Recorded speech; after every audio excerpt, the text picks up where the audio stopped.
Hi, it's Bami here, Behavior Coach G. Thank you so much for joining me today. As your behavior coach, I do two things. One, I simplify the complex science of behavior, and two, I teach you how you can apply it to your everyday life. This is the second in a series of videos. If you haven't watched the first one, it might help you understand this one better. So here's the link. All right, so thank you all so much for the feedback from my last video. I really appreciate that y'all took the time to respond and leave all those comments and tell me things that I can do better. Thank you. I appreciate it. Y'all are awesome science students. All right, so some of the feedback I got: questions. Okay, coach, now I know the function of my child's crying. How do I get it to stop? Now I know that he's doing it for attention or for access to a tangible item.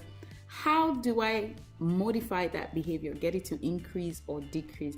That's what this video is going to do. Remember from last week, we talked about the definition of behavior. And remember, I told you behavior must pass the dead man's test. So behavioral science is not for feelings or emotions. It's for behaviors, external expressions, right? And also, I taught you about the 4 functions, and we're going to go over it real quick. Eats. Escape and avoidance, I don't want to do my work. Attention, look at me, rate me, acknowledge me, I want you to think I'm awesome. The third one, access to tangible items, I want that, give me that. And the last one, automatic or sensory.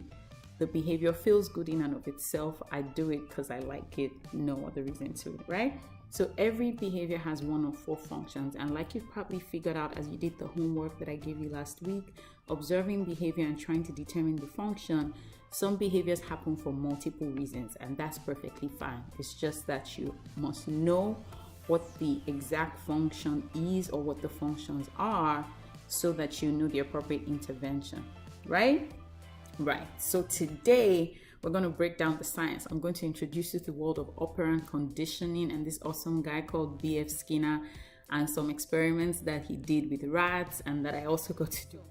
In the last video, remember how I was telling you guys how I took a class that was a game changer for me and introduced me to applied behavior analysis? Well, that class was called Psychology of Learning, and in that class, I got the opportunity to raise a rat, a virtual one, and I'll show you guys the video.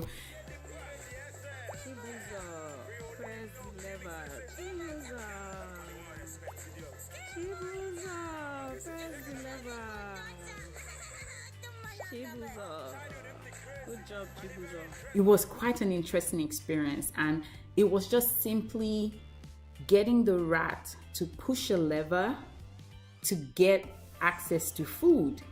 And as soon as this rat made the connection between the behavior, which was pressing the lever, and the consequence, which was getting the food, the behavior increased. The lever pressing as a behavior, it increased because the rat wanted access to the food, right? So that's basically the premise of operant conditioning. And it just says that a behavior will increase or decrease depending on the consequence that immediately follows it. Now, it doesn't seem like such a complex science because, that's how life teaches us, right? We learn from pain. You touch a hot stove, you feel the pain, you withdraw your hand. Your stove touching behavior will reduce in future because you learn from pain, the punisher, that touching a hot stove hurts. It's how we stay alive. However, most of these things happen to us unconsciously. So some people sat down, thought about the science. This B.F. Skinner guy, who was a PhD guy in Harvard, I believe in the 50s, he came up with all these experiments and he was able to make it into a science. Remember, it's a science because it's not just casual, or it's not just an idea or trial and error. It's a science because you know that this is what will happen if you do this. So he came up with all of that. So all of this is not my idea. I like to think I'm smart, but I promise I didn't invent this. I just learned it, and it took a lot of learning because the science is complex. But again, that's why you have behavior coach G, to simplify. So while nature teaches us what this science has been able to do, is explore, research, and come up with a comprehensive system where, depending on the function of the behavior or perhaps the antecedent factors, you can deliberately promote the increase of desirable behavior and the reduction of undesirable behavior using either reward, which is also known as a reinforcer, or using a punisher. So what is a reinforcer? A reinforcer is anything that immediately follows a behavior that causes the future likelihood of occurrence of that behavior to go up. A punisher is anything that immediately follows a behavior that reduces the future likelihood of that behavior.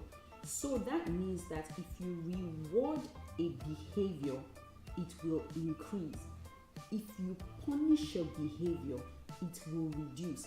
That is the science of behavior. It appears to be really simple because it is.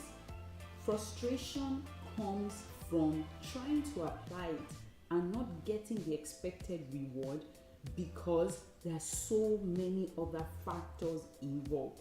That's where I come in. Remember, I explained to you first the functions of a behavior, because the right type of reward or the right type of punisher that will immediately follow a specific behavior and cause it to either increase or reduce depends on the function. So if you don't know the function of the behavior, how would you know what to reward and what to punish?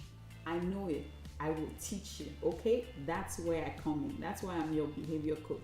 So it's simple, right? Reward a behavior and it will increase. But what kind of reward should I give? In my next video, I'm going to teach you about positive reinforcement, the different types and ways to apply them depending on the function of the behavior and your desired result. As you observe your environment, look at the behaviors that you see that are desirable and actively think of ways that you can reward that behavior. When you see a behavior that's desirable, I want you to try to reward that behavior. And when I say reward, it doesn't mean something financial or something that's huge. Verbal praise is a reinforcer. Notice the things that you do after a little human or big human does something that makes them more likely to do it. Take note of those things. Those things are reinforcers. It can be a hug, it can be a good job to a kid, it can be a high five, it can be a sticker. Whatever increases the rates of occurrence of that behavior, that's a reinforcer. Now notice those things and try to apply them and see the results that you get. In the next video, when we go into all the details about positive reinforcement, it will make a lot more sense. But until then, practice, practice, practice. Also, to test your learning, I'd like you to leave in the comments examples of behaviors that are desirable that you like to see, and what reinforcers you think might work, or what reinforcers that you use that worked. The more you share with me, the more I know what things to share with you and what direction to take all of this. I appreciate you for watching. Thank you for all the feedback. I like the feedback. Feedback is positive reinforcement for me. So leave the comments, let me know if you need coaching or if you have a question that I might be able to answer. Send me an email, leave me a comment, or send me a DM, and I'll be more than happy to walk you through this. Remember, as Behavior Coach G, I coach you on how to apply behavior science to improve your everyday life. Thank you for watching.